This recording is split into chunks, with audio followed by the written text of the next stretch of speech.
Kami tahu Tuhan, hidup kami tidak dapat berjalan sendiri tanpa Engkau ya Bapa.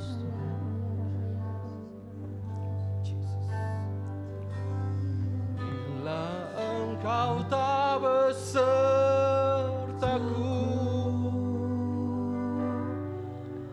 ku tak mau berjalan. Ku perlu Tuhan, tuntun langkahku dengan kasih karunia-Mu. Pimpin langkahku setiap waktu, berjalan dalam Roh-Mu. Nyatakan kemuliaan-Mu, nyatakan Tuhan kemuliaan-Mu, dan ku ikuti langkah-Mu. Bila Engkau tak besertaku, bila Engkau tak besertaku,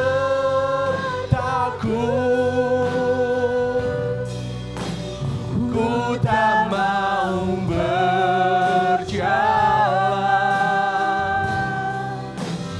Ku perlu Tuhan, pimpin langkahku dengan kasih karunia-Mu. Pimpin langkahku setiap waktu, berjalan dalam Roh-Mu. Nyatakan Tuhan kemuliaan-Mu, dan ku ikuti langkah-Mu. Bila Engkau tak besertaku, ku tak mau berjalan.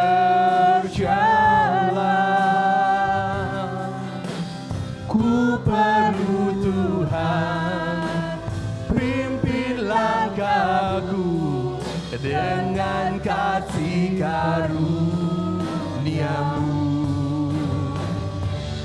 Pimpin langkahku setiap waktu, berjalan dalam Roh-Mu.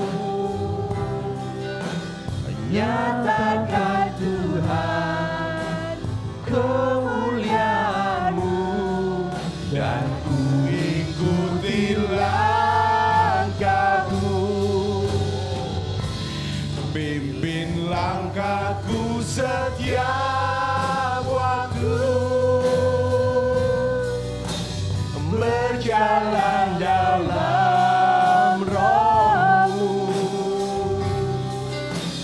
Nyatakan Tuhan kemuliaan-Mu, dan ku ikuti langkah-Mu. Pimpin langkahku setiap waktu, berjalan dalam Roh-Mu. Nyatakan Tuhan kemuliaan-Mu, dan ku ikuti langkah. Katakan lagi, pimpin langkahku setiap waktu, berjalan dalam Roh-Mu.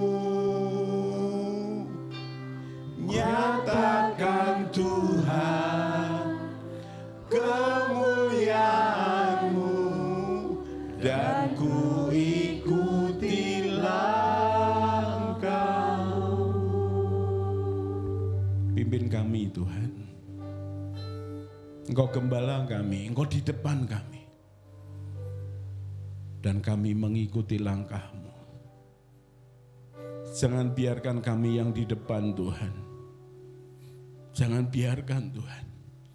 Jangan biarkan keinginan kami, perasaan kami, pikiran kami memimpin hidup kami, jiwa kami memimpin hidup kami.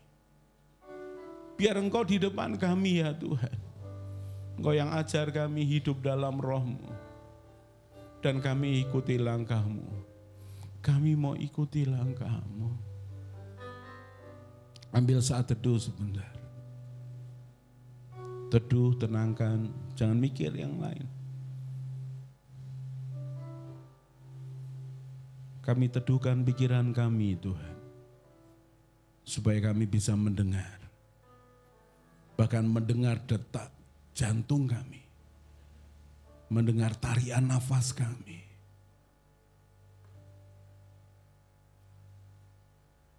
Pimpin langkahku setiap waktu, berjalan dalam Roh-Mu, nyatakan Tuhan kemuliaan-Mu, dan ku ikuti langkah. Katakan lagi, pimpin langkahku, Pimpin langkahku setiap waktu, berjalan dalam Roh-Mu. Nyatakan Tuhan, nyatakan Tuhan kemuliaan-Mu, dan ku ikuti langkah. Berbicara ya Tuhan melalui kebenaran-Mu. Hati kami ini adalah tanah yang subur. Kami siap belajar. Karena ibadah minggu pagi ini adalah perjumpaan pribadi. Secara bersama-sama tapi pribadi. Kami siap ya Tuhan. Bicara ya Tuhan. Kami mau dipimpin oleh kebenaran-Mu dan Roh-Mu. Di dalam nama Tuhan Yesus, yang percaya katakan amin. Sudah silakan duduk. Saya berharap saudara praktekkan apa yang saya ajarkan. Saya hanya bisa berharap. Kenapa? Karena tergantung niat saudara. Tergantung niat atau motivasi saudara. Saudara, ketika minggu-minggu ini ya, Indonesia digegerkan dengan satu kasus yang besar, buat saya besar. Sampai sekarang ini masih belum disingkapkan. Motivasinya. Apa motivasi? Niat hatinya. Mengapa? Karena kemudian tuntutan, lalu pertimbangan dan keputusan pengadilan akan berdasarkan itu. Berdasarkan apa? Niatnya apa? Dan itu merupakan hal yang mendasar loh buat kita. Kalau saya sharing dengan saudara tentang pikiran, tentang gelombang pikiran, tentang renungan, makanya saya katakan begini, praktek ya. Praktek ya. Karena dengan Tuhan itu masalah kebiasaan. Kebiasaan untuk belajar, kebiasaan untuk mengambil waktu, kebiasaan untuk merenung. Itu persis gambarannya seperti tubuh kita kok saudara. Persis. Contoh ya saudara. Saudara biasa bangun jam berapa? Ada orang-orang tertentu biasa bangun tuh jam 3:30, jam 5. Atau ada yang 3:30. Karena itu dilakukan setiap hari, bertahun-tahun, belasan tahun, maka tubuhmu ini seperti punya alarm. Begitu 3:30, itu tubuh secara otomatis bangun. Itu hasil apa? Itu hasil latihan. Terus menerus, saudara. Saya ini ketika remaja suka nonton film kungfu. Kenapa Pak suka nonton film kungfu? Karena waktu itu saya belajar silat ya, saudara. Saya belajar jurus-jurusnya. Ada satu bintangnya yang biasanya kalau selesai film itu kan terus ditampilkan prosesnya. Ada satu bintangnya itu ketika di proses behind the scene ya. Itu beberapa pemain lawan terpukul sama dia. Enggak tahu kakinya, enggak tahu tangannya gitu. Mengapa? Karena dia punya yang namanya gerak refleks. Kaki, tangan, menghindar itu sudah refleks. Sudah langsung otomatis gitu. Mengapa dia bisa punya seperti itu? Karena dibiasakan. Karena dibiasakan. Jadi kita sekarang ini, manusia batiniah kita sekarang ini adalah apa yang kita biasakan selama bulanan, selama bertahun-tahun, selama belasan tahun, puluhan tahun, saudara. Jadilah kita sekarang ini. Contoh nih, saudara ketika tidur kita sudah belajar ketika kita tidur, itu level gelombang otak kita itu begitu landai di gelombang delta. Di atas delta itu kan theta, alfa, lalu beta. Beta ini pada posisi sadar seperti ini. Sadar bisa mikir, bisa nimbang gitu. Ketika bangun di pagi hari, apa yang biasa saudara lakukan? Buka HP, lihat berita politik, lihat kerjaan, atau apapun. Itu ya saudara dari gelombang delta, teduh, tenang, tidur, apalagi kalau deep sleep ya. Lalu saudara itu langsung lompat kemana? Langsung lompat ke beta, saudara. Dari pelan begitu terus bangun terus gitu. Saudara kehilangan waktu di mana ada proses dari bangun, terus teduh, tenang, naik ke sedikit gelombang otak kita ini memiliki gelombang yang lebih gitu. Padahal di saat itulah, di saat theta setengah sadar, di saat alfa ketika teduh tenang, di saat itulah pengaruh emosi kita berperan besar. Saya sekian minggu ini bicara soal pikiran. Tapi itu hanya bicara mengolah, saudara. Mengolah. Karena pikiran itu seperti spon, tempat di mana itu menerima, lalu saling mempengaruhi, saling mengatakan, bahkan banyak kali pikiran kita kalau sudah pikirannya banyak yang jelek itu menyesatkan. Oh, hati-hati loh. Tapi itu perlu dilatih, bagian dari jiwa kita. Nah, ketika saudara kita bangun dari gelombang yang teduh tenang, lalu langsung naik ke aktivitas, lihat kerjaan, lihat apa gitu. Itu langsung otak dipaksa untuk mikir. Sekali lagi, saudara kehilangan saat teduh tenang di mana sebenarnya? Di saat gelombangnya tidak terlalu kencang, tidak terlalu sadar itu. Emosi di awal itu mempengaruhi emosi sepanjang hari. Sepanjang hari. Contoh nih ya, sudah bangun langsung lihat HP. Urusan kemarin belum selesai. Terus saudara jengkel. Kayak begitu aja nggak bisa, ini harus selesai, harus gini. Orang nggak mikir, nggak buat schedule, nggak ditata begitu rupa. Kita udah buat schedule aja meleset, apalagi kamu nggak pernah buat schedule. Wah, itu kuanceng gitu. Emosinya naik, tinggi. Tanpa sadar kita ini men-setting hari itu dengan emosi di awal, saudara. Itu yang terjadi. Perhatikan hidupmu. Perhatikan hidup kita masing-masing.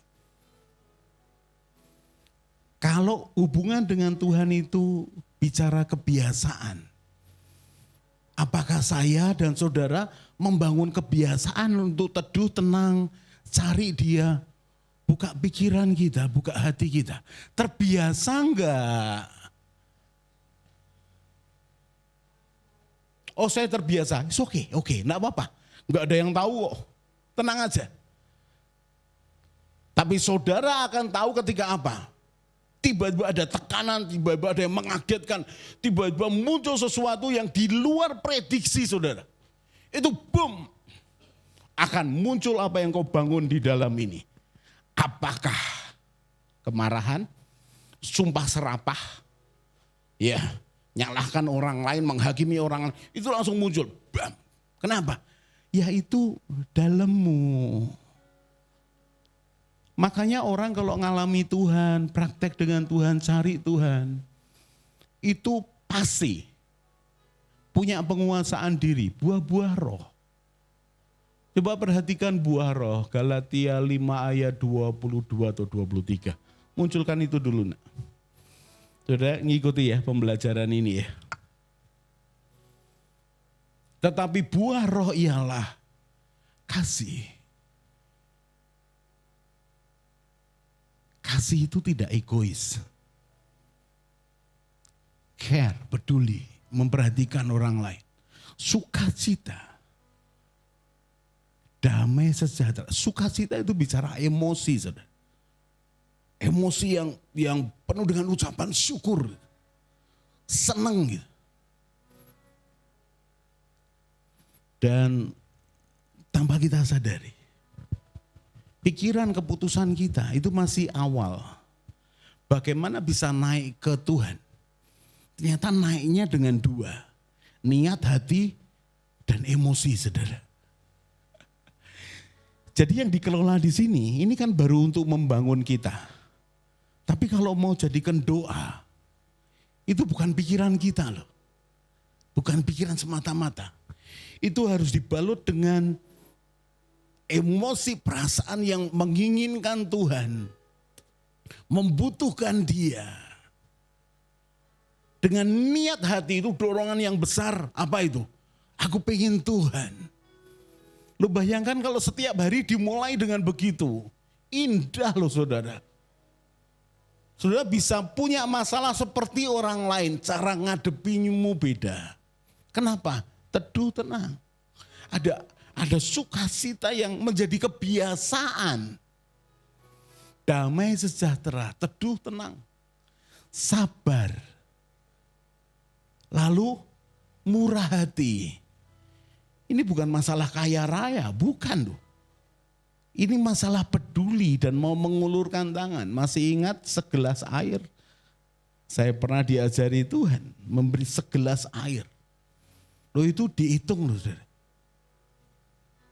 Kebaikan, udah ada wujudnya, kesetiaan. Berikutnya lagi,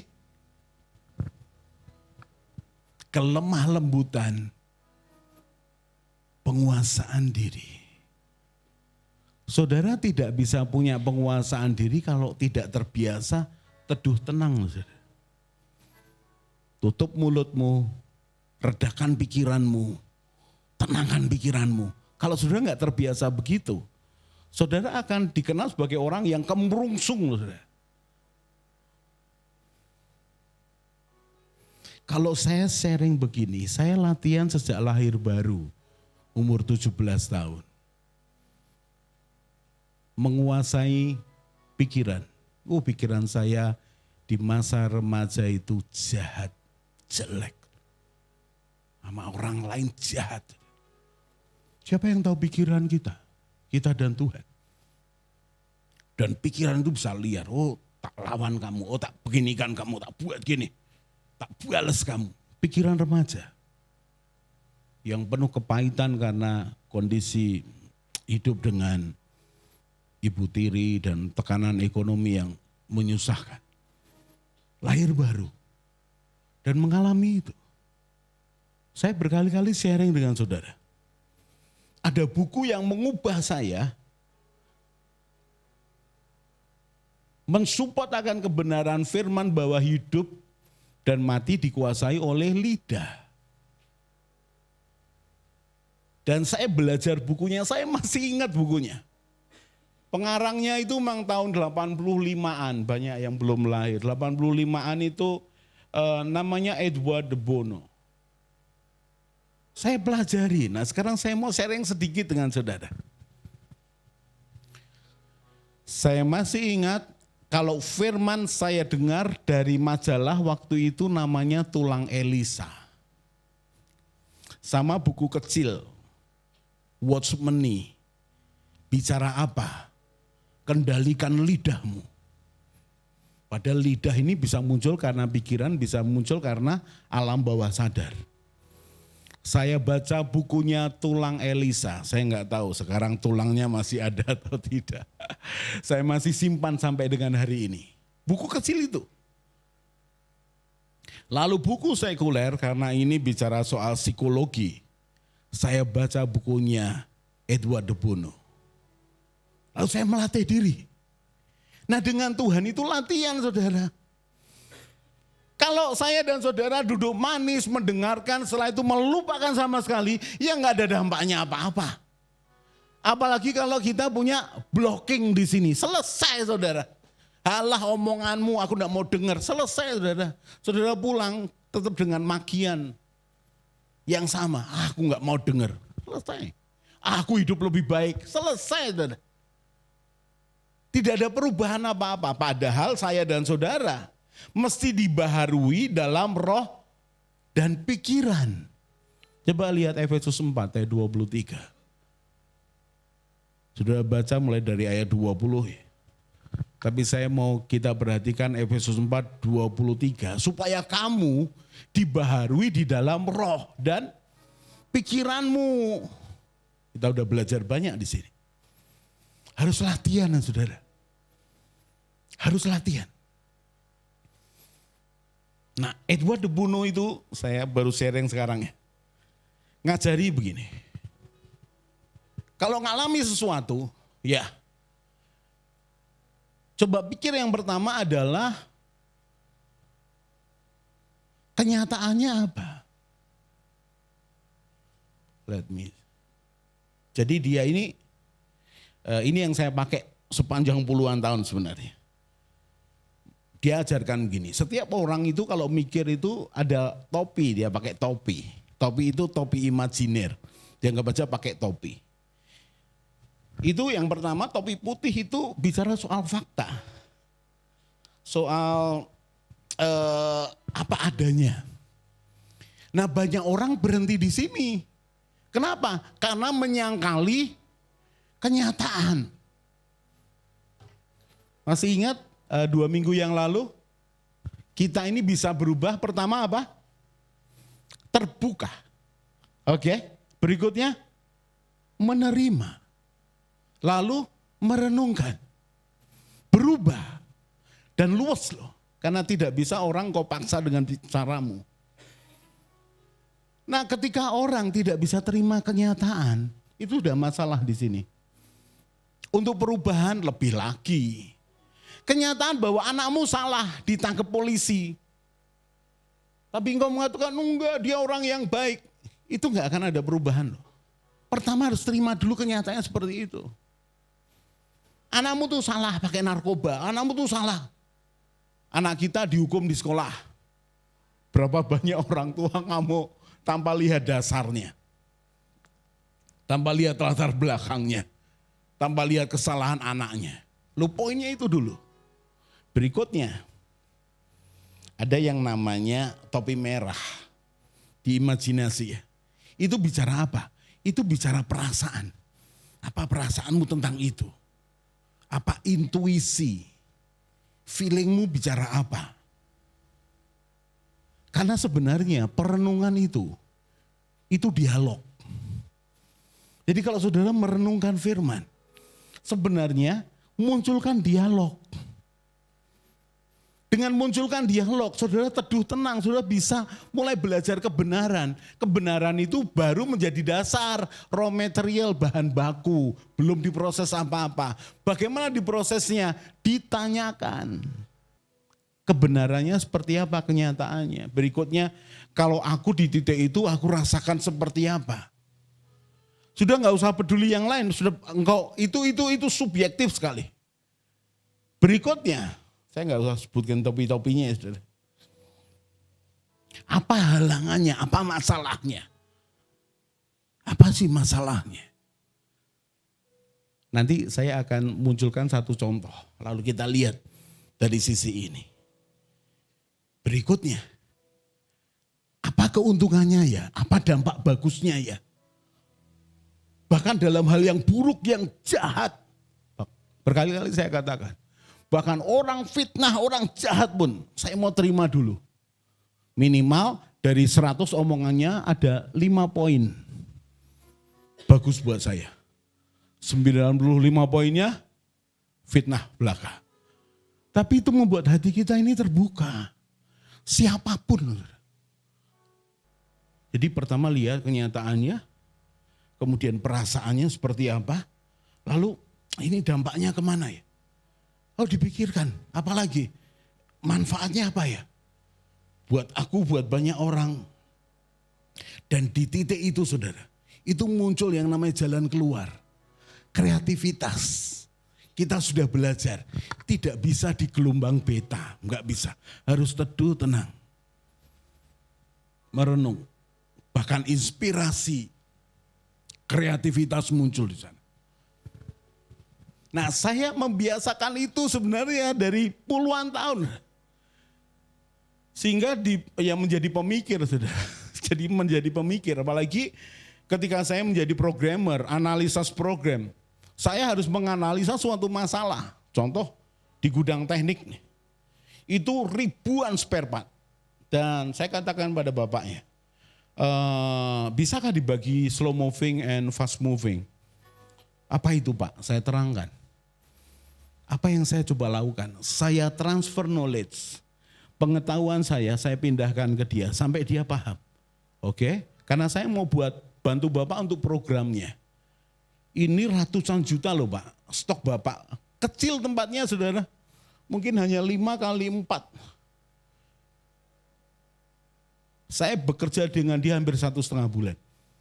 Saya ngomong, ini slow moving artinya ini jarang digunakan Pak. Jarang, kalau yang fast moving kerusakannya itu sering dan ini dipakai. Digeser, saya buat kodenya, raknya saya berikan nomor segala macam. Terus saya buatkan programnya. Untuk masuk, keluar, ini harus laporan apa. Itu mau tidak mau membuat saya menganalisa kenyataannya seperti apa. Lalu kalau perasaan nggak ada urusannya dengan barang-barang teknik. Lalu masalahnya di mana? Kalau masalah susah nyarinya, makanya nanti produksi bisa berhenti. 2-3 jam itu ratusan juta loh. Program saya akan sangat menolong. Oke, lalu problemnya di mana? Barangnya itu kecil. Harus kelihatan, oh oke. Itu terbiasa saya. Sehingga apapun kemudian menjadi pola, paradigma, paradigm. Bukan cuma itu, ketika selesai saya dengan teknik ya 1,5 bulan. Saya buatkan program, saya ajari dia. Saya katakan Bapak ini programnya ya. Jadi kalau yang pesan siapa, Bapak input di sini, kemudian masuk, Bapak taruh di rak mana akan kelihatan. Lalu hubungannya dengan mesin apa akan muncul Pak. Jadi Bapak walaupun orang-orang produksi mengatakan ini rusak di sini, Bapak langsung aja connect ke sini, oke, proses yang di mana, bahkan Bapak datang sudah dengan spare part. Wah top. Sudah kenapa bisa begitu? Latihan. Bahkan kalau saya katakan saya enggak mikir apa-apa, itu bisa blank, enggak mikir apa-apa. Kenapa? Tergantung latihan. Nah saya dengan saudara itu dengan Tuhan sama. Kalau pujian dan penyembahan tidak biasa, ya enggak biasa aja. Dan repotnya ya saudara, saya berkali-kali katakan, perkataan kita itu membawa nuansa, membawa atmosfer. Itu dibalut oleh apa? Emosi. Peristiwa yang nyangkut emosi itu dibawa nuansa. Nuansa itu dari mana? Dari dalam. Dari manusia batiniahmu. Kalau saya boleh katakan dari alam bawah sadarmu. Muncul. Dan ini sebenarnya kalau orang-orang tambah dewasa rohani, saudara bisa menerima orang dari perkataannya. Dia ngomonglah 15-20 menit lah. Kita ngerti kedalamannya dia. Tapi tidak untuk menghakimi. Ngerti ya? Tahu aja yang Paulus katakan di surat Korintus. Menilai segala sesuatu tapi tidak ada penghakiman. Itu roh. Dan itu lupakan saudara. Itu harus cukup dewasa. Karena tidak ada penilaian sama sekali. Nah kita akan lihat peristiwa, satu peristiwa. 1 Samuel 30 nak. 1 Samuel 30, ikut aja ya, ini bergeser dari catatan firman yang saya kasih ya.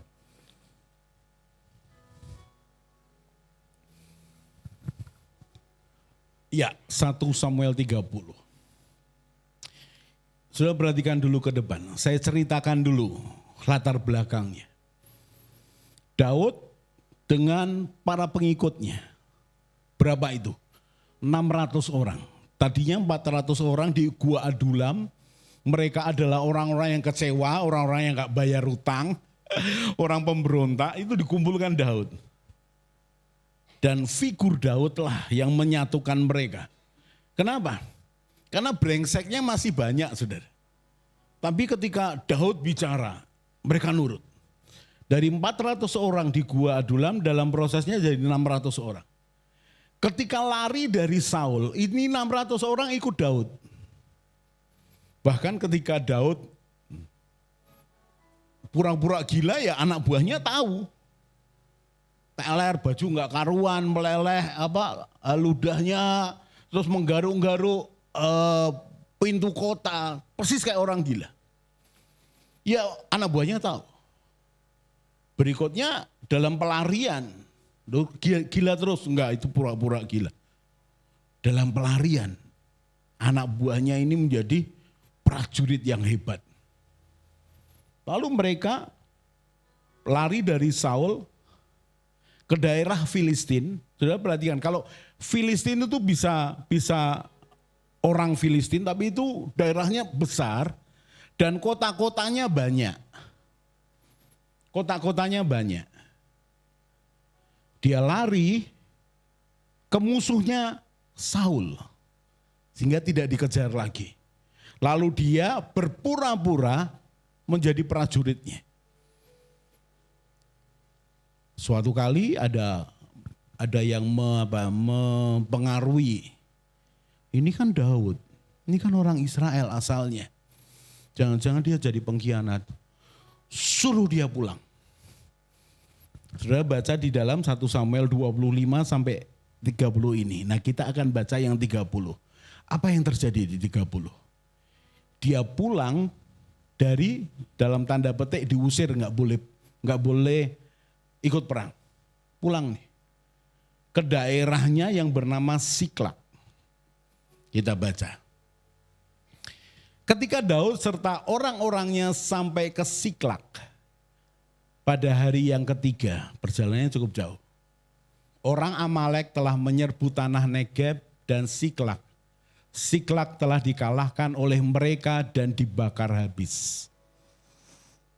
Berapa banyak Pak? Kalau 600 orang tambah 1 istri, 2 anak. Saya hitung aja 4. Berarti tidak cuma 600 loh.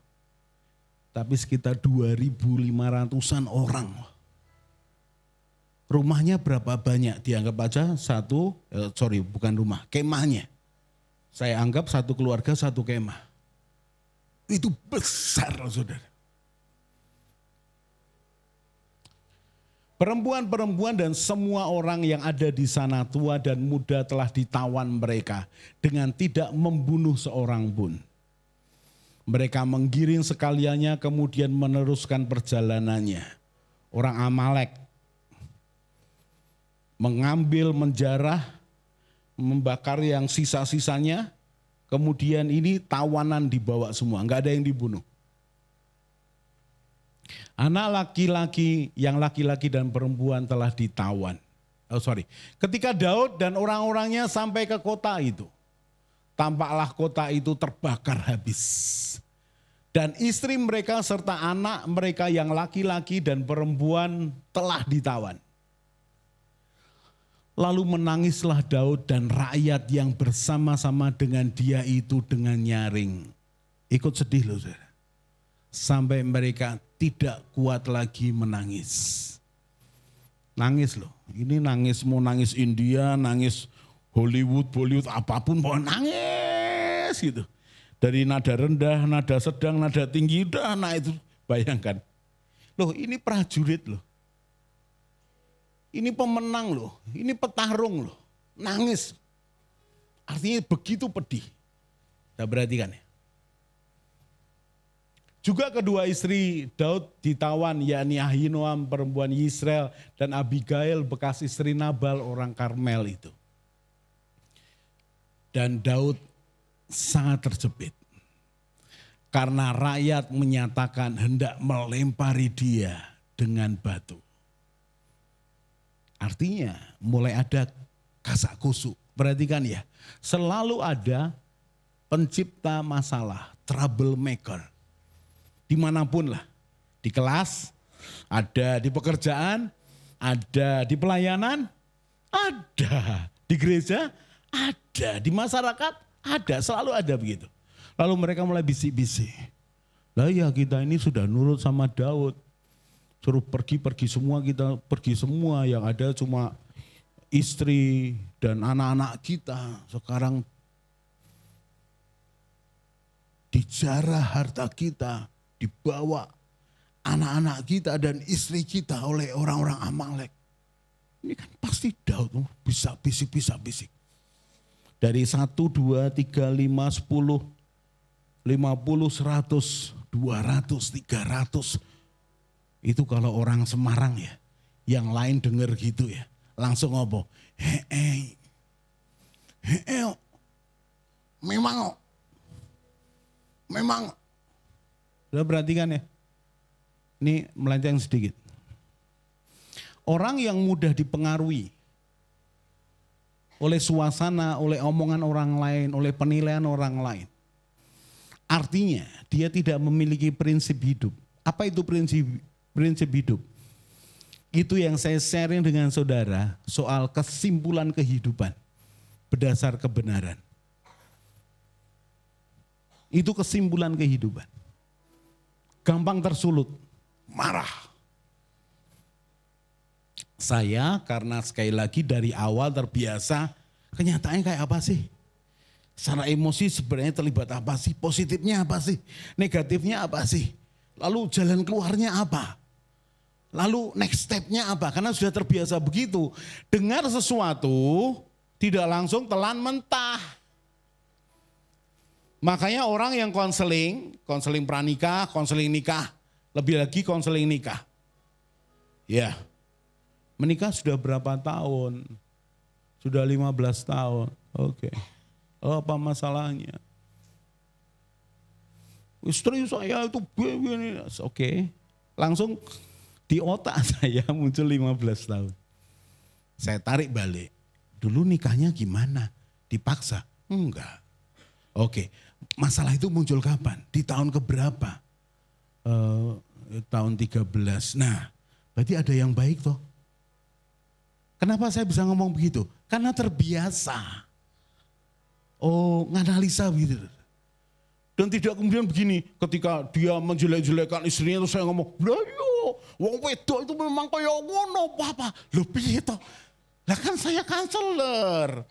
Makanya setiap kali orang konseling sama saya, suami istri, saya katakan, aku enggak berpihak ke kamu loh, dan kamu loh. No, aku berpihak pada apa kata firman. Paham ya? Nah itu kebiasaan sekali lagi.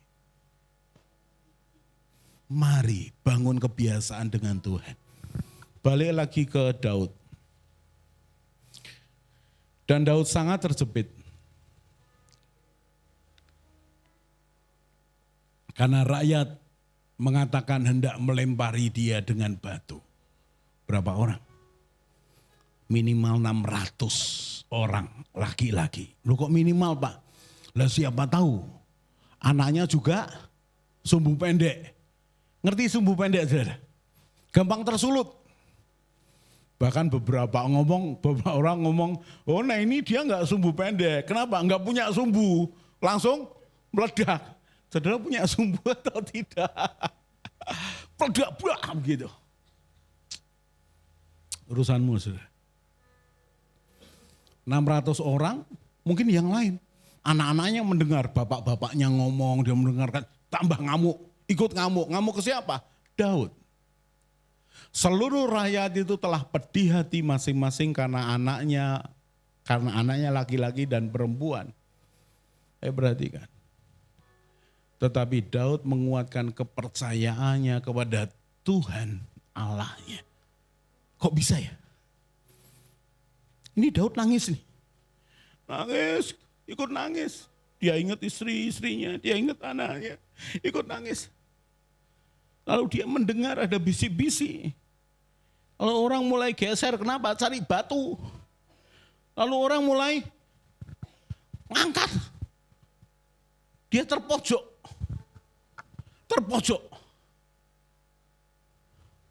Tadi saya katakan, mau cek apa yang di dalammu. Ketika masalah itu menerpa dengan tiba-tiba, bam, muncul aslinya. Dan aslinya bagus. Tetapi Daud menguatkan kepercayaannya kepada Tuhan Allahnya. Kok bisa begitu Pak? Karena biasa. Karena biasa. Daud mengatakan, setiap malam hati nuraniku mengajari aku. Apa yang terjadi? Itu perenungan. Itu ada dialog. Jangan blocking dengan menolak kenyataan. Loh kenyataan kalau memang anakmu salah. Atau istrimu salah, suamimu salah, mertuamu salah. Ya terima aja. Jangan enggak usah bela-belain, sudah terima dulu. Baru pakai pikiran yang lain menganalisanya.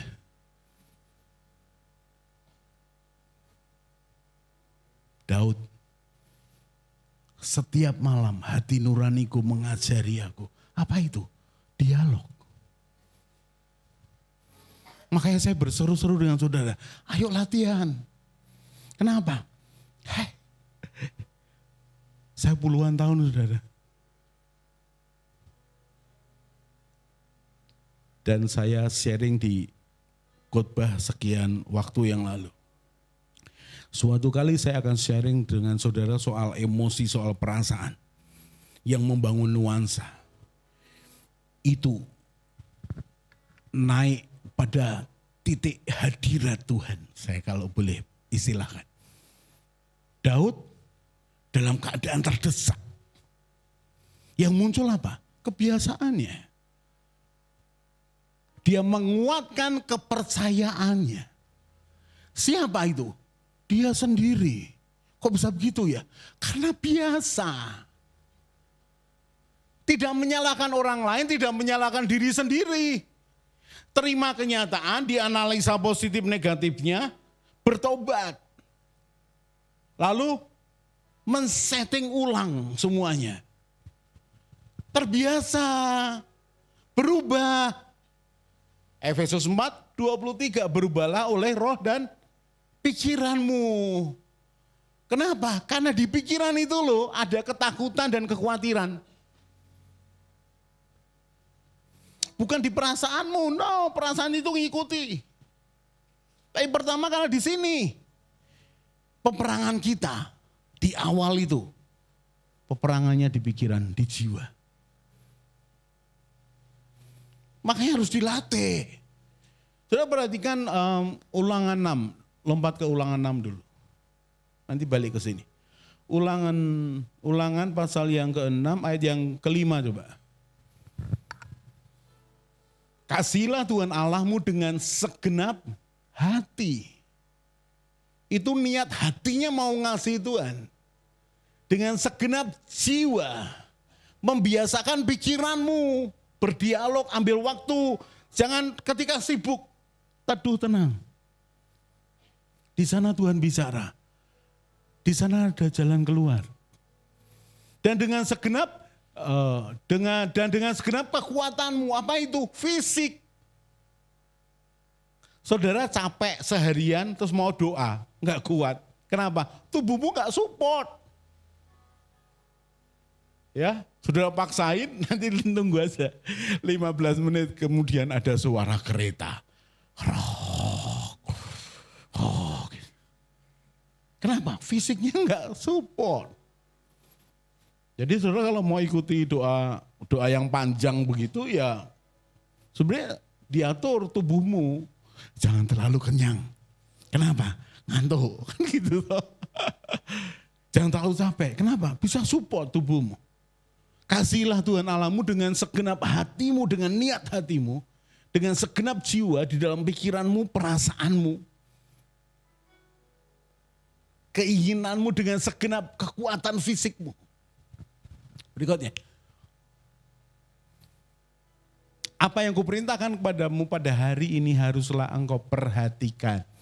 Perhatikan artinya memberikan fokus. Perhatian lebih daripada yang lain. Haruslah engkau mengajarkannya berulang-ulang kepada anak-anakmu dan membicarakannya apabila engkau duduk di rumahmu, apabila engkau sedang dalam perjalanan, apabila engkau berbaring, dan apabila engkau bangun. Sering ngomong, ke siapa? Ke anakmu. Kenapa begitu? Karena bicara pertama enggak diterima, bicara ketiga baru didengar, belum dipahami, bicara kelima baru ngeh saudara. Nah itu butuh kesabaran. Itu harus berulang-ulang. Makanya saudara, saya ini sedang menyiapkan satu program audio untuk saya akan baca firman, lalu saya akan minta saudara mengulangi. Itu persis seperti tahun lalu ketika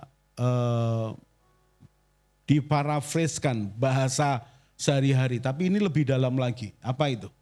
Saya akan buat setelah pembacaan firman adalah penyataan. Nanti macam-macam penyataannya bicara soal ciptaan Tuhan, soal ucapan syukur, soal menghadapi masalah, banyak hal. Saya sedang menyiapkan itu. Saya akan perkatakan lalu saudara ulangi. Dan saya akan minta itu disetel di pagi jam 5. Lalu malam sebelum tidur, problemnya tidurnya setiap orang beda-beda. Sudah tidur jam berapa sih?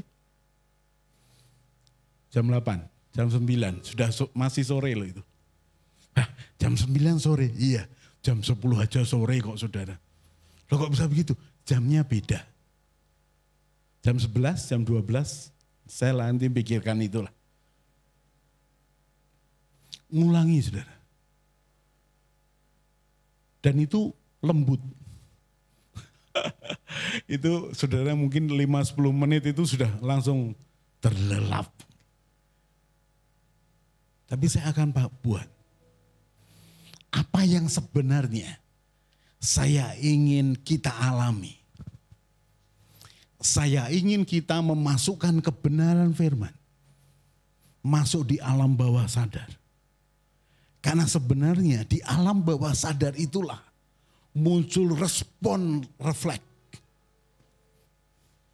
Jadi nyari Tuhan, mengakui Tuhan, bersyukur, bersukacita, itu masuk di situ. Nantilah saudara. Ulangan 6 ayat 5 sampai 8. Berulang-ulang. Memang begitu. Makanya Paulus katakan, perhatikan teman-temanmu. Jangan sampai pergaulanmu yang salah merusakkan kebiasaan baik. apa yang terjadi? Berulang-ulang ketemu dengan orang negatif, omongannya negatif, jelek, menjelek-jelekan orang, menghakimi, terus ketemu terus. Itu berulang-ulang, apalagi kalau ngomong sudah nggak jelas. Ngomong nggak ada dasar kebenarannya, ngomong sesuai dengan perasaanmu, hanya asumsi, kenyataannya nggak begitu. Saudara, kalau kita kumpul dengan orang-orang gitu, susah loh saudara. Kita kemudian membiasakan mencari Tuhan, susah. Kenapa? Lah kan berulang-ulang, dengar lalu setuju, iya memang, iya dia begitu, aku pernah ngalami dia. Loh gimana toh? Kebenarannya ngomong apa? Oke, balik lagi nak ke 1 Samuel 30. Tadi ayat berapa ya? 6 atau berapa ya? 1 Samuel 30. Nah, Daud menguatkan kepercayaannya kepada Tuhan. Siapa yang ngomong? Daud. Kok bisa begitu? Karena biasa. Berapa banyak di antara kita terbiasa menjelek-jelekan dirimu sendiri? Engkau akan sulit loh. Karena engkau tidak bisa terima dirimu sendiri. Kelebihan kekurangannya. Engkau mengatakan aku ini memang, saya nggak tahu ya apakah saudara sampai di omongan ini. Aku ini memang anak setan gitu. Berarti bapak ibumu setan lah. Aku memang anak setan. Aku ini memang orang yang jelek. Aku memang orang yang tidak diperhatikan. Aku memang buruk. Loh saudara, kalau saudara merendahkan dirimu begitu terus. Pertama, saudara menghina Tuhan. Saudara ngilai Tuhan, tidak bisa lakukan sesuatu dalam hidupmu. Dan terbiasa, bukan menguatkan diri sendiri, terbiasa merusak diri sendiri. Hati-hati loh. Makanya berapa banyak anak-anak. Kemarin Pak Edu cerita tuh. Pengalamannya ya. Dia omongin apa ya Pak Edu? Goblok ya. Goblok, bodoh gitu ya. Bayangkan loh, nancep loh sampai sekarang. Sekarang sudah senang ya. Papahnya udah lahir baru, sudah pulang ke surga. Ingatannya masih, lukanya sudah enggak ada. Gitu. Dari kecil loh diomongin. Nah itu bukan cuma omongan orang lain, omongin ke dirimu sendiri. Jadi kenapa Daud bisa menguatkan dirinya? Karena terbiasa ngomongi diri sendiri. Kamu kuat Daud, bisa. Kalau kamu ini bisa kalahkan Goliat, karena kamu terbiasa ngomong kepada dirinya sendiri. Kamu ini terbiasa ngadepi kesulitan. Hadapi aja, kayak begini bagian dari proses kehidupan. Bagian dari ujian kepemimpinanmu. Percaya Tuhan, percaya Tuhan. Nah itu kebiasaan.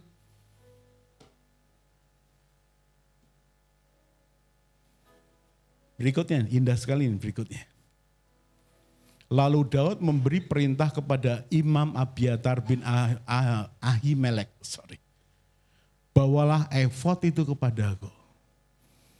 Maka Abiatar membawa efod itu kepada Daud. Kemudian bertanyalah Daud kepada Tuhan. Haruskah aku mengejar gerombolan itu? Akan dapatkah mereka kususul?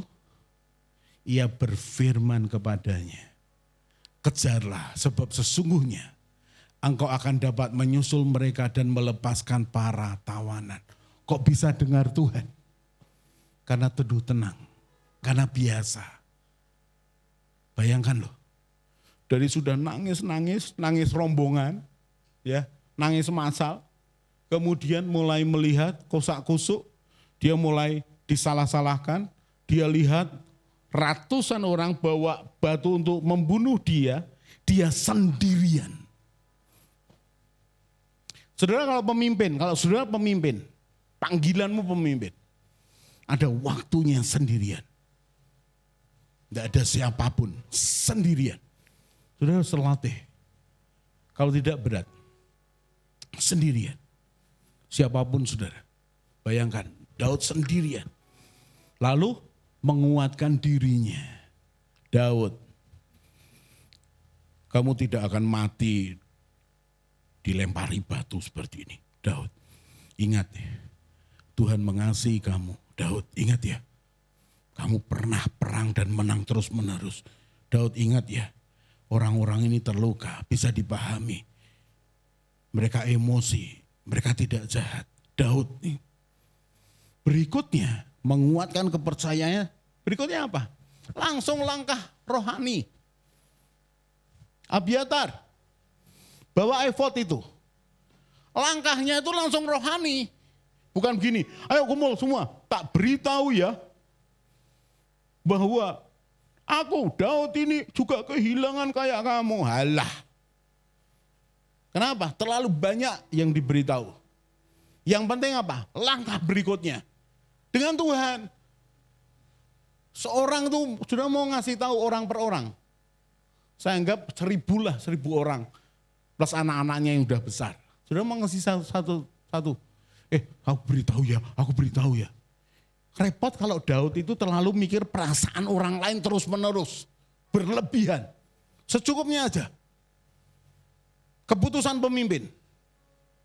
Kalau saudara di level pemimpin tidak membiasakan diri dengan kebenaran Tuhan, berat loh saudara. Keputusanmu selalu ada behind the scene, di belakang layar yang sebenarnya keuntungan. Saya balik lagi ke Daud. Abiatar, ambil efod itu. Lalu dia cari Tuhan. Dan kita sudah belajar bagaimana dia ngomong, haruskah aku mengejar gerombolan itu? Dalam teduh tenang. Dia bisa dengar.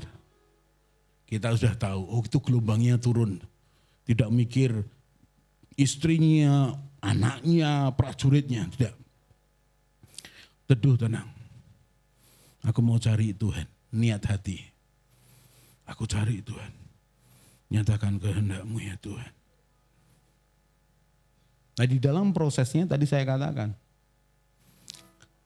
Terima kenyataan. Terima dulu. Objektif. Berikutnya main di situ. Pertanyakan hatimu. Pertanyakan caranya segala macam. Itu terbiasa saudara.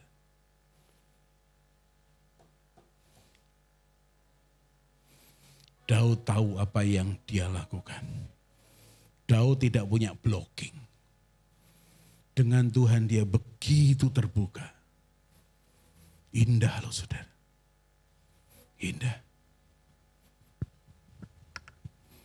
Saya bacakan 1-2 ayat kita selesai. Kita kembali ke catatan yang saya berikan kepada kalian ya nak. Hakim-Hakim pasal yang pertama.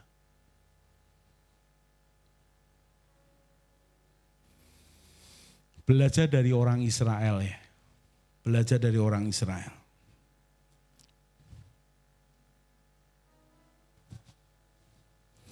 Bangsa yang dicintai karena diciptakan oleh Tuhan melalui orang pilihan yang bernama Abraham. Abraham, Ishak, dan Yakub, lalu 12 suku Israel. Hati Tuhan nempel ke orang Israel. Pengharapannya besar. Seperti Tuhan lihat saya dan saudara. Harapannya besar. Untuk kita naik. Keluar dari lubang kesalahan, dosa. Dia selamatkan kita, ngalami lahir baru. Hati Tuhan mencintai kita. Hati Tuhan mengasihi orang Israel. Dia pengen melatih orang Israel. Lo itu ketika di Goshen, ratusan tahun saja. Lalu jadi budak. Hati Tuhan sedih loh saudara. Tapi muncul waktunya, lahir Musa. Dan dengan cara Tuhan, Musa diangkat anak putri Fir'aun. 40 tahun, artinya lebih panjang lagi loh penderitaan orang Israel sebagai orang budak, hamba, orang-orang Mesir. Lalu berikutnya, Musa buat kesalahan dengan caranya.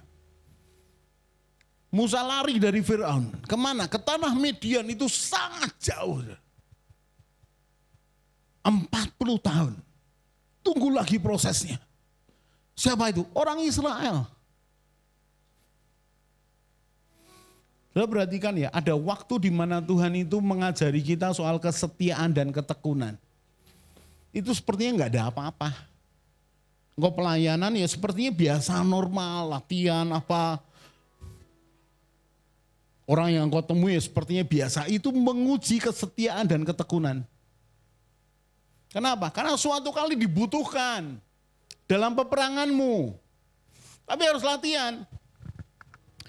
Setelah Musa umur 80 tahun baru ditemui Tuhan, datang ke Mesir.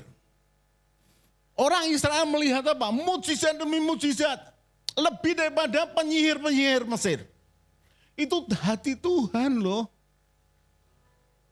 Dan ketika orang Israel dibawa keluar setelah tulah yang ke-10. Anak sulung termasuk binatang sulung orang-orang Mesir. Saya nggak ngerti ya, berarti ono catatannya loh saudara. Ya, anak sulung mesti ada catatannya. Lah itu kambing sulung, unta sulung, sapi sulung itu kan mati semua, kan tahu nih. Oh ini yang sulung nih mati. Ternyata ada catatannya dari Tuhan. Nggak tahu, mungkin ada tanda-tanda khusus, saya nggak tahu. Yang hanya Tuhan yang tahu. Dibawa ke tanah Kanaan. Nah, itu seperti kita saudara. Lahir baru. Dibawa mengalami suatu proses padang gurun. Latihan. Fisik latihan. Tadi kita belajar. Fisik itu bisa dilatih. Wah saya nggak bisa Pak bangun jam segitu. Bisa. Tergantung apa? Niat. Latihan. Wah aku nggak bisa kalau nggak makan ini, nggak minum ini, nggak apa. Kalau bicara soal fisik bisa dilatih saudara. Bisa dilatih. Tergantung apa? Niat. Orang Israel dilatih Tuhan menjadi apa? Tentara. Cara pandang Tuhan melihat mereka itu budak. Mereka harus dilatih berperang. Ini perjalanan 2 minggu ke tanah Kanaan. Enggak, muter. Kenapa? Dilatih. So singkat cerita, Musa tidak boleh masuk karena melanggar kekudusan Tuhan. Berikutnya lagi apa? Dilanjutkan oleh Yosua. Sepanjang hidup Yosua, dia jagai hidupnya, imannya, dan keluarganya. Apakah semuanya begitu? Tidak. Karena di dalam Yosua pasal yang terakhir, dia memberikan pidato, tetapi aku dan seluruh keluargaku mengikuti Tuhan. Tuhan siapa? Allahnya Abraham, Ishak dan Yakub. Bukan orang-orang Kanaan. Kok bisa begitu ya Pak? Karena orang Kanaan tinggal di tengah-tengah mereka. Padahal Tuhan sudah berfirman, usir orang Kanaan dari tengah-tengahmu. Itu persis seperti kita ini punya teman pergaulan yang sebenarnya merusak kita. Jauhkan itu, berteman secukupnya, tapi jauhkan dirimu. Termasuk jauhkan dirimu dari perkataan negatifmu sendiri. Nah, Hakim-Hakim 1 ayat 28.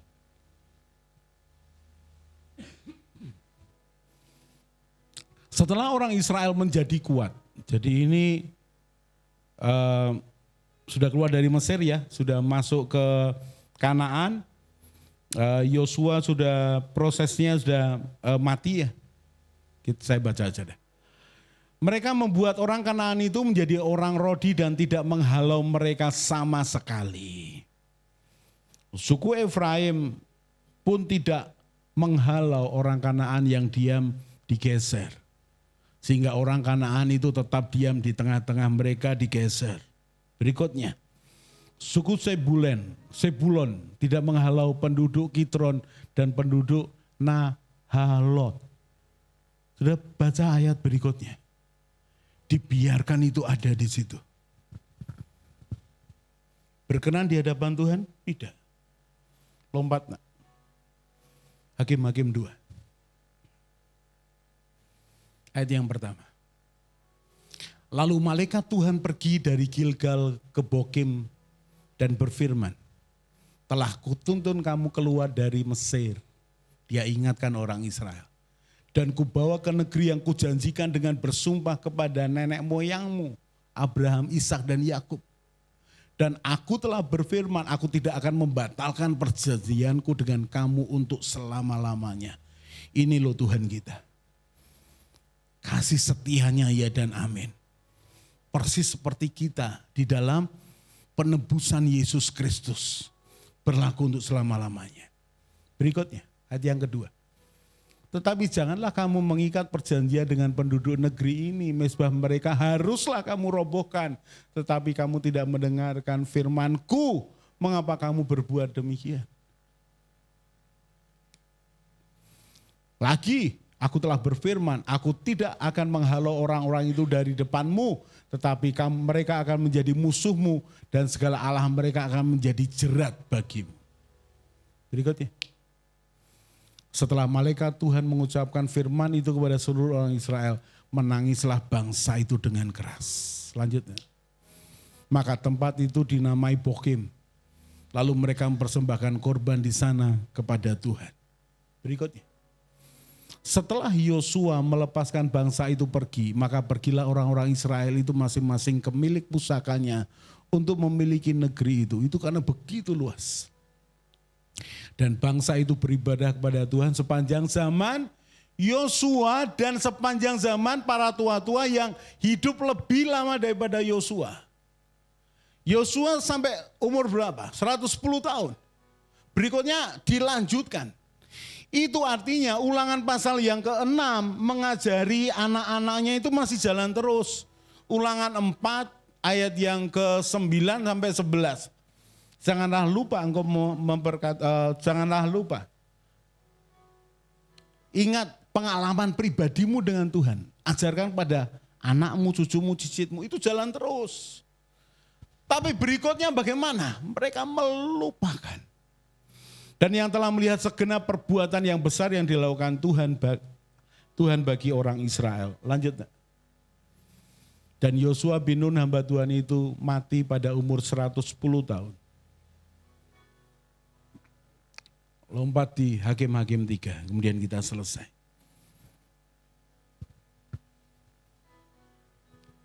Inilah bangsa-bangsa yang dibiarkan Tuhan tinggal untuk mencobai orang Israel itu dengan perantaraan mereka. Yakni semua orang Israel yang tidak mengenal perang Kanaan. Siapa ini? Keturunan orang Israel yang tidak dipimpin Yosua. Maksudnya hanyalah supaya keturunan-keturunan orang Israel yang tidak mengenal perang yang sudah-sudah dilatih berperang oleh Tuhan. Hatinya itu loh mau ngajari kita. Persis seperti orang-orang Israel yang hidup setelah zamannya Yosua dan orang-orang tua yang lebih lama hidup dengan dia. Mereka tidak mengenal perang. Harus dilatih. Saya dan saudara, apalagi yang di zaman sekarang ini ya, anak-anak muda zaman ini kan masuk di proses semuanya gampang. Semuanya gampang, semuanya instan. Imanmu gak bisa instan loh. Engkau pesan makanan bisa pakai GoFood, GrabFood, bisa. Pencet, bayar, makanan datang. Imanmu gak bisa begitu loh. Sesekali kemudian kok ke gereja nyanyi-nyanyi, nangis-nangis lalu bertumbuh di sini. Enggak bisa. Harus dilatih. Persis seperti melatih tubuh ini. Persis seperti melatih pikiran kita. Persis melatih ibadah untuk manusia batiniah kita. Harus dilatih. Lihat orang Israel. Ratusan tahun sebagai budak, dilatih perang. Mereka menang, mereka melewati 40 tahun di padang gurun. Dipimpin Yosua sebagai kelanjutan Musa. Perang. Itu dilatih loh saudara. Bahkan setelah selesai, yang tidak mengenal perang Kanaan diajari. Mari bangkit berdiri. Kehidupan manusia batiniah tidak instan. Perubahan roh dan pikiran tidak instan. No. Itu harus diupayakan. Harus dipaksa. Paksa dirimu, ambil waktu untuk merenung, teduh, tenang. Itu harus dipaksa. Loh, saya nggak tulis sama sekali ya. Baru kali ini. Turunin aja. Tanpa sadar. Mari paksa diri. Bukan cuma pagi, bukan cuma malam. Karena pagi dan malam itu kita memasuki gelombang teduh yang bagus untuk kebenaran itu masuk. Bangun tidur jangan tergesa-gesa. Teduh, tenang, cari Tuhan. Dialog dengan hatimu soal kebenaran yang kau ingat. Makanya baca firman. Baru raw material. Dan kalau sudah seperti ini, bahkan di dalam keseharian pagi, siang, sore, ketika sudah ngadepi sesuatu, sudah bisa berpikir yang begitu loh. Sudah bisa teduh tenang masuk ke alam di mana engkau bisa rasakan, engkau dengarkan Tuhan bicara. Sederhana saudara, pikiran kita ini naik turun. Kalau sudah ini ya, saya gambarkan ya, dari delta gitu ya. Bangun tuh harusnya teduh, tenang dulu. Nah di titik ini poin yang bagus sekali. Untuk bicara kepada manusia batiniah, alam bawah sadar. Nanti ketika sudah pada titik beta, sadar sepenuhnya begitu.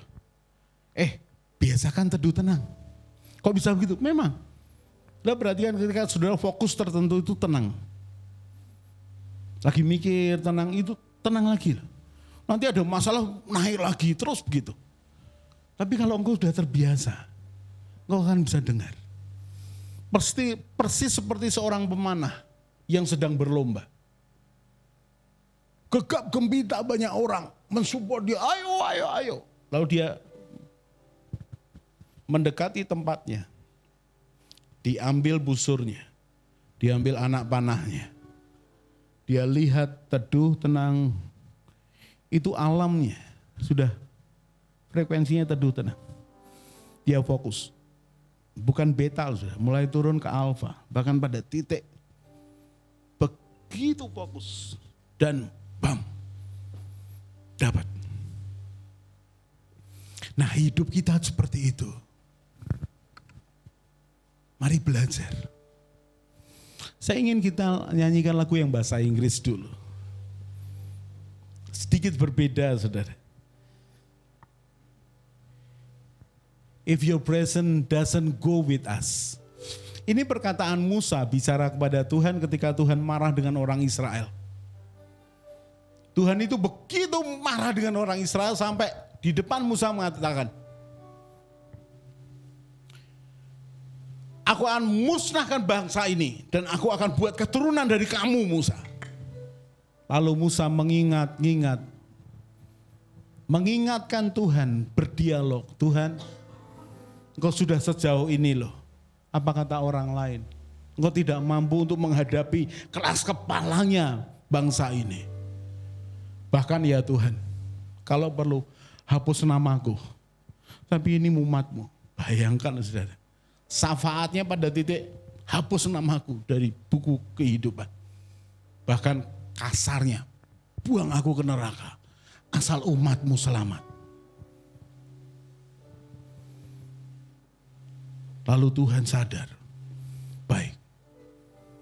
Dan Musa katakan, if your presence doesn't go with us. Kalau hadiratmu itu tidak pergi bersama-sama kami. We don't want to leave this place. Kami tidak mau tinggalkan tempat ini. Lord, we need you near. Tuhan, aku membutuhkan engkau dekat. As we go from here. Ketika kami ini melangkah dari sini. You lead us by your love and grace. Engkau pimpin kami.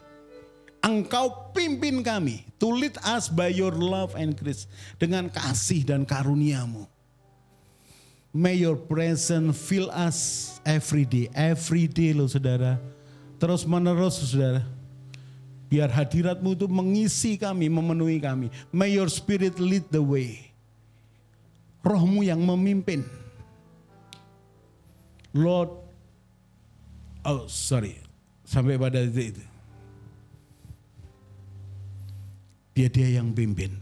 Makanya di bahasa Indonesianya sedikit saya ubah. Kalau sudah dengarkan aslinya, saya ganti yang paling bawah. Dan kuikuti langkahmu. Aku mau belajar mengikuti langkah. Kita pujikan yang bahasa Inggris dulu.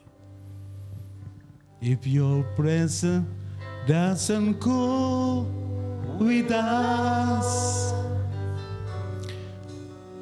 we don't want to leave this place.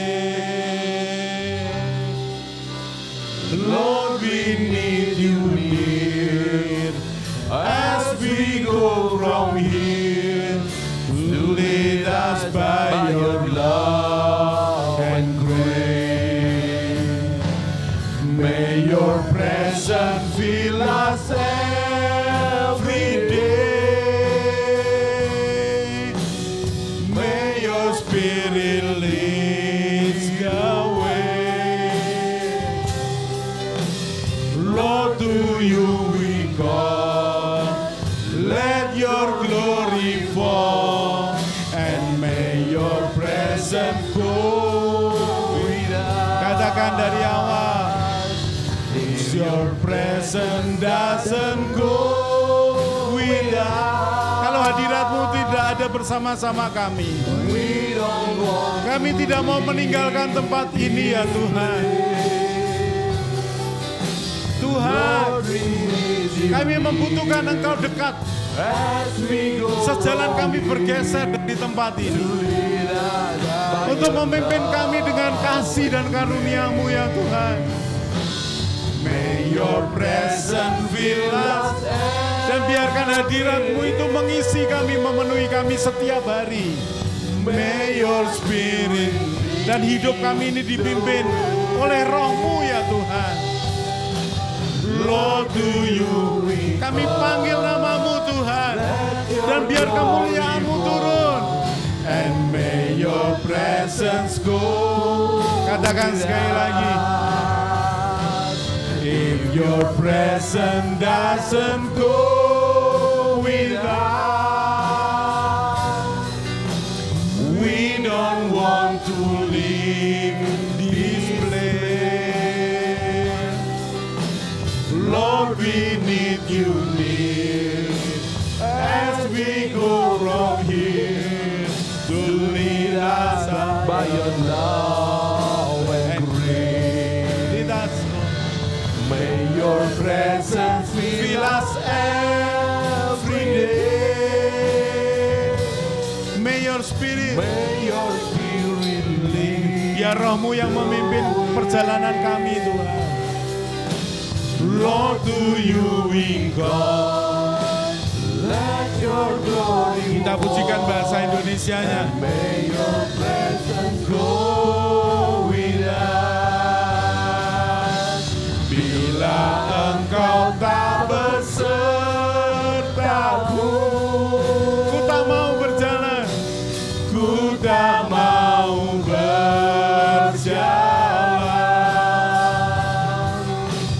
Ku perlu Tuhan, pimpin langkahku dengan kasih karunia-Mu. Pimpin langkahku setiap waktu. Berjalan dalam Roh-Mu. Berjalan dalam Roh-Mu. Nyatakan Tuhan kemuliaan-Mu, dan ku ikuti langkah-Mu. Sudah, mari siapkan diri untuk terima tubuh dan darah Tuhan. Mari kedangkan tangan ke depan. Yang bertugas saya minta gabung. Urapi roti dan anggur ini menjadi tubuh dan darah-Mu. Dan berkati kami yang percaya dan menerima tubuh dan darah-Mu ya Tuhan. Jamah semua kami. Ajari kami dan latih kami ya Tuhan. Sehingga setiap hari kami ini merasakan hadirat Tuhan. Dan berjalan dipimpin oleh Roh. Kami terima perjanjian darah ini dalam nama Tuhan Yesus. Sudah silakan duduk.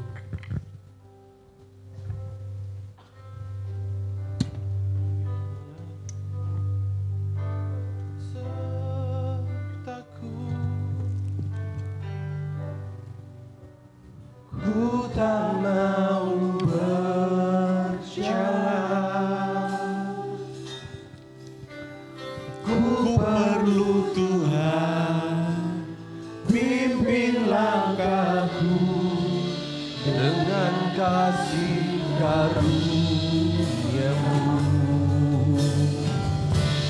Pimpin langkahku setiap waktu, Berjalan dalam Roh-Mu. berjalan dalam Roh-Mu. Nyatakan Tuhan kemuliaan-Mu dan berikutilah kamu. Bila Engkau tak besertaku,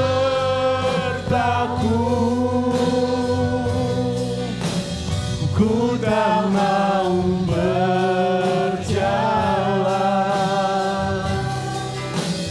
Ku perlu Tuhan, pimpin langkahku dengan kasih karunia-Mu.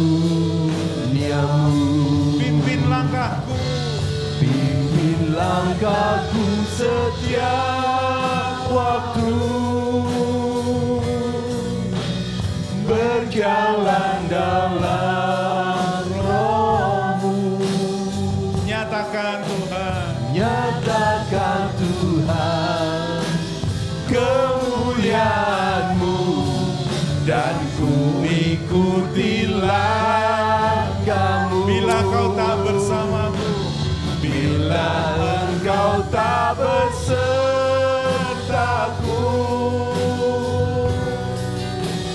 ku tak mau berjalan. Ku perlu Tuhan, pimpin langkahku dengan kasih karunia-Mu. Pimpin langkahku setiap waktu, berjalan dalam Roh-Mu. Nyatakan Tuhan kemuliaan-Mu katakan dan sekali lagi. ku ikutilah Bila Engkau tak besertaku, bila Engkau tak besertaku,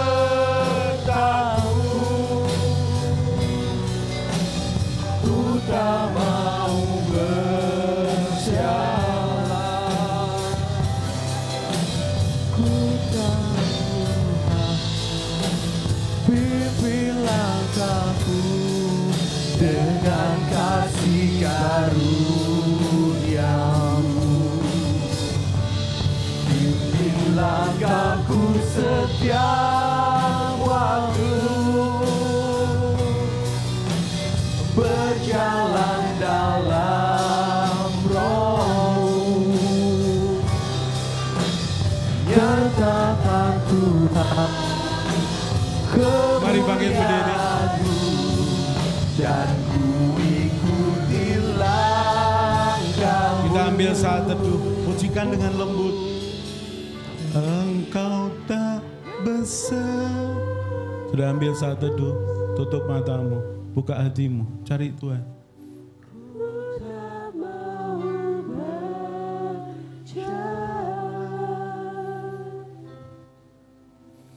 Ku perlu Tuhan, pimpin langkahku dengan kasih karunia-Mu.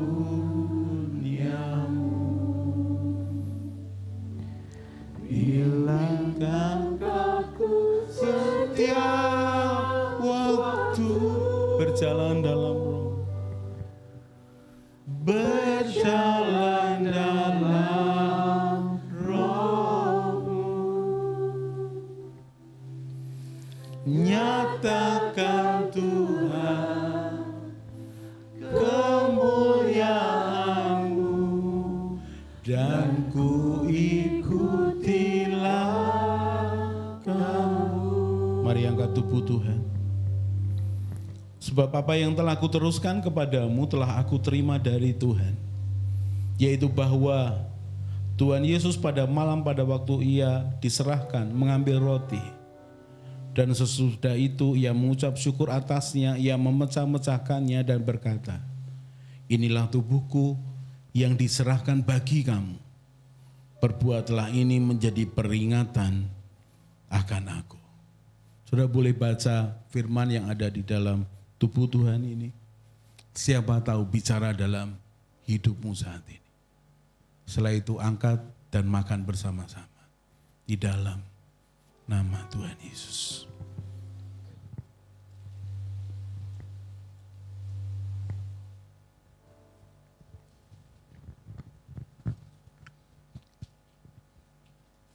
Mari angkat darah Tuhan.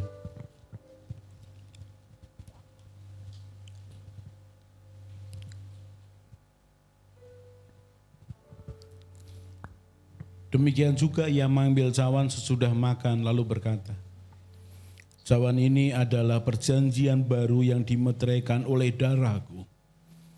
Perbuatlah ini setiap kali kamu meminumnya, menjadi peringatan akan aku. Mari angkat darah Tuhan, kami mengucap syukur. Engkau ya Tuhan, mengorbankan hidupmu, firman menjadi manusia untuk menjadi penebus dosa kami, yang membuat kami memiliki hubungan sebagai anak kepada Tuhan, Allah Bapa kami. Terima kasih ya Tuhan Yesus, terima kasih Bapa di surga, untuk kerelaanmu, melepaskan anakmu. Terima kasih Tuhan Yesus, menjadi penebus dosa kami. Kami mau minum darahmu dan kami mau lanjutkan kehidupan, melatih tubuh jiwa kami, roh kami, untuk terus mengikuti Tuhan. Kami minum darahmu di dalam nama Tuhan Yesus.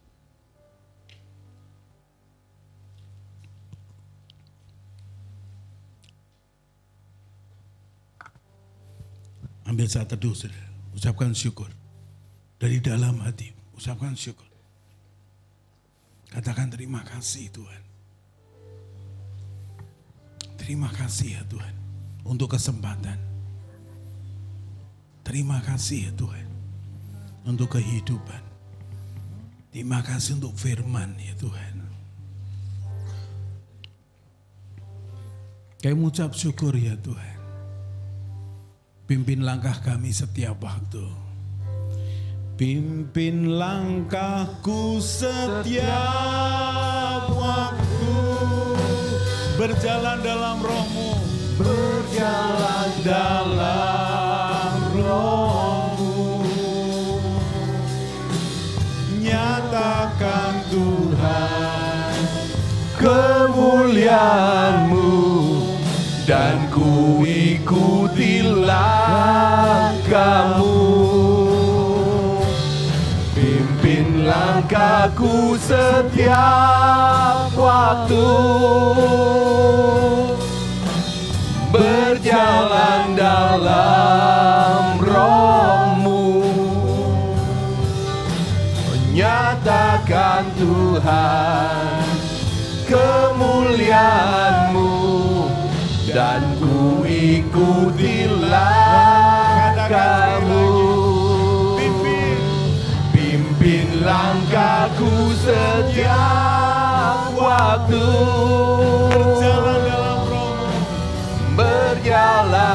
dalam Roh-Mu. Nyatakan Tuhan kemuliaan-Mu, dan ku ikuti langkah-Mu. Katakan dengan lembut. Pimpin langkahku setiap waktu, berjalan dalam Roh-Mu. Nyatakan Tuhan kemuliaan-Mu, Dan ku ikuti langkah-Mu. Kami datang kepadamu dengan seruan ini. Biar mulai hari ini Tuhan Roh Kudus ajari kami untuk memaksa diri, mendisiplin kami, diri kami sendiri, untuk mencari Tuhan, menetapkan niat hati kami, untuk menginginkan Tuhan, dengar-dengaran dengan Tuhan. Bukan hanya ketika kami ambil saat teduh, bahkan sepanjang hari, kami boleh terhubung dengan hadirat Tuhan. Terima kasih ya Tuhan. Mari angkat tangan semuanya. Bawa kami melekat kepadamu dan lebih mengenal hatimu. Bawa kami menggenapi setiap panggilan kami dengan ketaatan. Latih kami dalam kesetiaan dan ketekunan, supaya sungguh hidup kami sesuai dengan panggilan-Mu, melakukan kehendak-Mu, berbuah bagi-Mu ya Tuhan. Kami angkat tangan kami berseru kepadamu. Kami tidak mau terhilang. Kami mau melekat dengan Tuhan. Kami mau fokus dengan Tuhan. Terima kasih Bapak. Hamba berdoa untuk setiap kami yang pagi ini mengikuti ibadah ini, yang mengikuti streaming maupun mengikuti akan rekaman audio maupun video. Hamba berdoa ya Tuhan, biar Engkau tarik setiap kami untuk sungguh-sungguh dengan Engkau dan melatih diri, dilatih berperang oleh Tuhan untuk mengalahkan ego kami dan mengikuti langkah Tuhan. Kami menikmati Engkau terus berkarya di tengah-tengah kami, dalam hidup setiap kami, di dalam nama Tuhan Yesus. Sebentar kami sembah Engkau dengan harta kami, dengan hidup kami. Kami kembalikan persepuluhan yang adalah hak Tuhan. Dan kami mau menikmati hidup bersama Tuhan. Kami bawa ucapan syukur kami bayar nasar kami dengan senang, dengan sukacita. Karena karya-Mu di tengah-tengah kami yang tidak bisa terhitung. Terima kasih ya Tuhan. Di dalam nama Tuhan Yesus, yang percaya katakan